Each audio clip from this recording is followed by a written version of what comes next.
शिशुपाल वध के द्वितीय सर्ग में उद्धव के कथनों के क्रम में आज हम आगे के 3 श्लोक और पढ़ेंगे। और इसमें आज पहला श्लोक है संभाव्यत्वामतिभरक्षमस्कंधम स बांधवः सहाय मध्वरधुराम धर्मराजो विवक्षते। यहाँ उद्धव श्री कृष्ण के प्रति युधिष्ठिर के यजन से संबंधित जो प्रयोजन है उसे स्पष्ट करते हुए कह रहे हैं। और इसका अन्वय है त्वाम अतिभ रक्षमस्कंधम सहायम संभाव्य सह बांधवः धर्मराजः अध्वर्धुराम विवक्षते। त्वाम आपको अर्थात श्री कृष्ण को अतिभ रक्षमस्कंधम अत्यंत भार सहन करने के योग्य सहायम सहायता करने वाला संभाव्य समझकर ही सह बांधवः वह हमारा बंधु।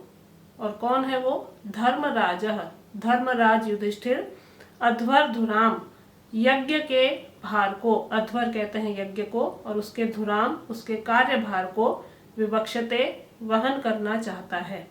तो यहाँ वो कह रहे हैं कि आपको अत्यंत भार सहन करने के योग्य समझकर आपका जो बंधु है धर्मराज युधिष्ठिर वो यज्ञ के कार्यभार को वहन करना चाहता है और आपका बंधु है और आपको आश्रय करके आप पर आश्रित होकर वो इतना बड़ा भार वहन करने में समर्थ होना चाहता है। और ऐसी स्थिति में यदि उसकी सहायता न करके आप वहाँ उसके राजसूय यज्ञ में नहीं जाएंगे तो निश्चित ही उसके प्रति विश्वासघाती या बंधुद्रोही आप समझे जाएंगे। तो एक और उद्धव शिशुपाल पर आक्रमण करने का पक्ष दृढ़तापूर्वक रख रहे हैं और दूसरी ओर यदि कृष्ण युधिष्ठिर के राजसूय यज्ञ में नहीं जाते हैं तो उसका भी परिणाम वो बता रहे हैं कि यदि आप नहीं जाएंगे तो निश्चित रूप से आप उसके प्रति विश्वासघाती भी कहलाएंगे और बंधुद्रोही भी कहलाएंगे। तो दोनों पक्ष रखते हुए उद्धव ने अपनी बात को समझाया है। यहाँ समास पद है बांधवः बध्नाति स्नेहेन इति बंधु अध्वर्धुराम अध्वरस्य धुराम इति अध्वर्धुराम। और इसमें षष्ठी तत्पुरुष समास है। धर्मराजः धर्मस्य राजा इति धर्मराज। और इसमें भी षष्ठी तत्पुरुष समास है। विवक्षते शब्द आया है यहाँ पर वोढ़ुम इच्छति इति विवक्षते वहन करने में समर्थ है। अगला श्लोक है महात्मानो अनुगृह्णन्ति भजमानान रिपूनपि सपत्नी प्रापयन्त्यब्धिम सिंधवो नग निम्नगाः। यहाँ उद्धव महापुरुषों के परहित साधन की दृष्टि से भी युधिष्ठिर के प्रति श्री कृष्ण की जो भावी उपकारकता है उसका कथन करते हुए कह रहे हैं। और इसका पहले हम अन्वय पढ़ेंगे।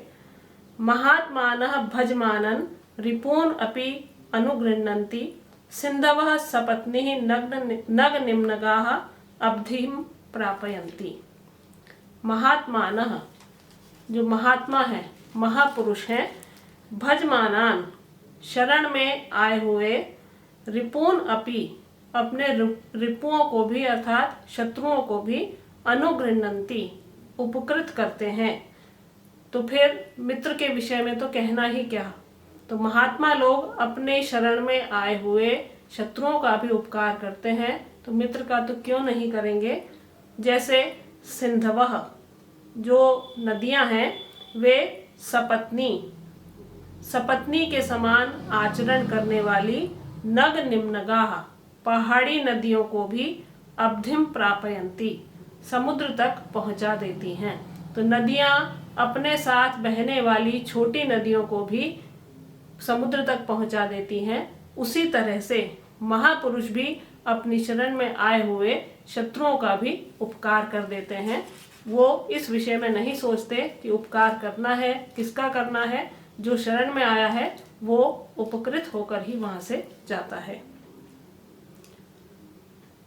समास पद है इसमें महात्मानः, महान आत्मा येषां ते इति महात्मानः, और इसमें बहुव्रीहि समास है।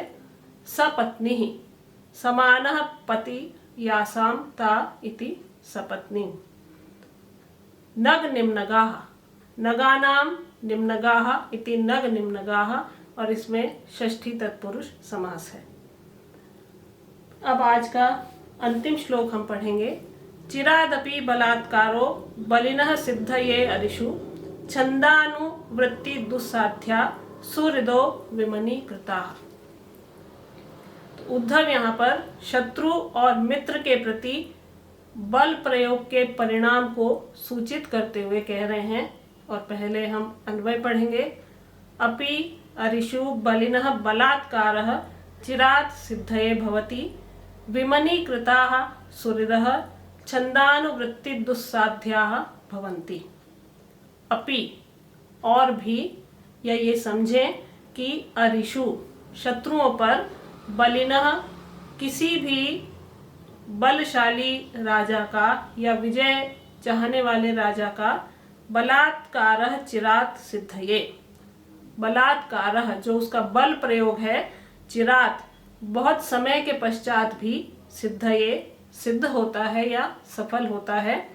विमनीकृताः उदासीनता को प्राप्त कराए गए, सुहृदः जो मित्र हैं, भला चाहने वाले मित्र हैं, वे छंदानुवृत्ति दुस्साध्या छल पूर्वक आचरण से दुस्साध्या वश में नहीं किए जा सकते।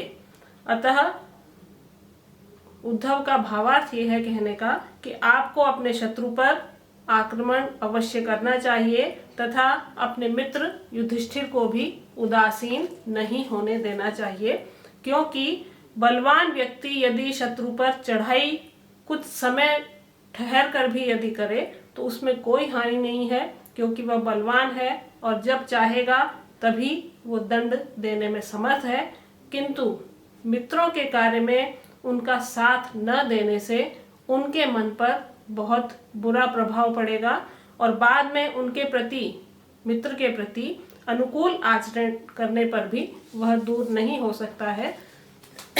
इसलिए यहाँ उद्धव कह रहे हैं कि शत्रु का भी प्रतिकार करना है और मित्र को भी उदासीन नहीं करना है, इसलिए हमें दोनों ही कार्यों को महत्व प्रदान करना है। यहाँ हम अब व्याकरण पढ़ेंगे। बलिनः, बलम अस्य अस्ति इति बलि तस्य बलिनः। विमनसः, विषन्नं मनो येषां ते इति विमनसः, और इसमें संधि है। सिद्धये अरिषु, ये शब्द आया है यहाँ पर, और इसमें सिद्धये और अरिषु इन दोनों पदों को मिलाकर संधि हुई है और इसमें यहाँ पर अवग्रह आया है और इससे हमें ज्ञात होता है कि ये पूर्व रूप संधि है। सुहृदो विमनीकृताः शब्द आया है यहाँ पर अंत में, और इसमें सुहृदः विमनीकृताः इन दोनों पदों से विसर्ग संधि का यहाँ पर प्रयोग किया गया है।